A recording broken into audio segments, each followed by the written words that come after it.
दोस्तों, जब भी हम प्रॉपर्टी में इन्वेस्टमेंट करने के बारे में सोचते हैं तो हमारे सामने एक बड़ा सवाल होता है कि क्या हमें रेंटल इनकम के लिए इन्वेस्ट करना चाहिए या प्रॉपर्टी एप्रिसिएशन के लिए।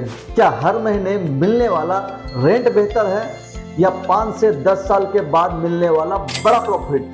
आज की इस वीडियो में हम दोनों में कंपेयर करेंगे रियल एग्जांपल के साथ, जिससे आप समझ सकते हैं कि आपके लिए क्या बेहतर हो सकता है। इसलिए वीडियो के अंत तक आप जरूर बने रहें। नमस्कार, मैं Santosh Kumar, real estate consultant and co founder of real asset plus आप सभी का स्वागत करता हूं अपने यूट्यूब चैनल पर।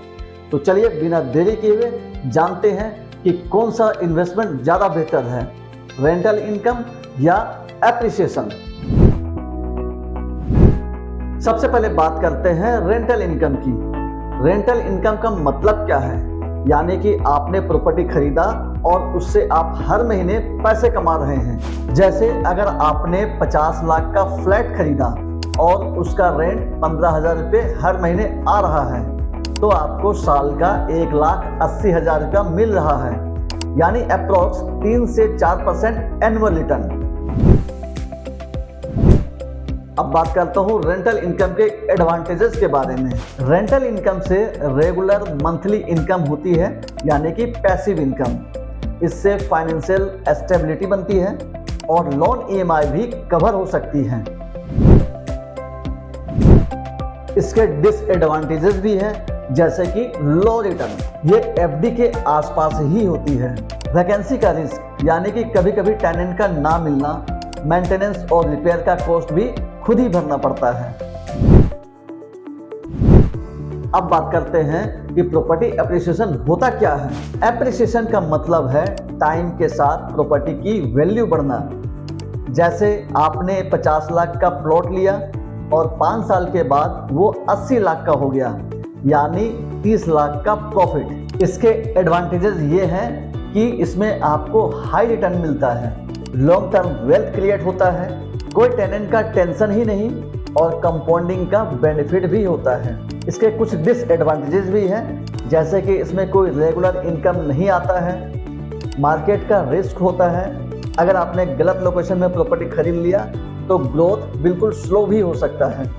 एप्रिसिएशन आपको रिच बनाता है, मगर उसके लिए आपके पास पैशंस होना चाहिए। अब सवाल ये है कि आपके लिए कौन सा ऑप्शन बेस्ट है। आप रेंटल इनकम चाहते हैं या हाई एप्रिसिएशन।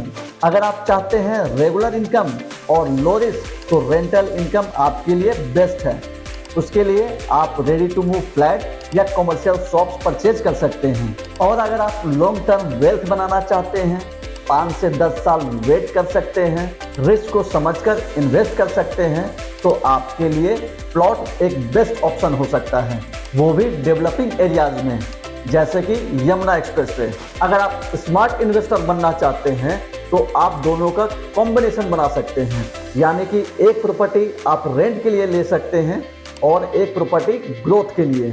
सिर्फ रेंट देखकर इन्वेस्टमेंट ना करें और सिर्फ फ्यूचर ड्रीम देखकर भी नहीं। प्रॉपर्टी में इन्वेस्टमेंट करने से पहले आप 3 चीज़ें जरूर चेक करें: लोकेशन ग्रोथ, इंफ्रास्ट्रक्चर डेवलपमेंट और डिमांड। तभी आपका डिसीजन सही होगा। दोस्तों, स्मार्ट इन्वेस्टमेंट वही है जहां आपका पैसा भी ग्रो करे और जरूरत पड़ने पर इनकम भी दे। अगर आप नोएडा, ग्रेटर नोएडा या यमुना एक्सप्रेसवे में इन्वेस्टमेंट करने का प्लान कर रहे हैं तो हमारे चैनल को सब्सक्राइब जरूर करें। वीडियो अगर पसंद आया हो तो इसे लाइक करें और ज़्यादा से ज़्यादा शेयर करें। धन्यवाद।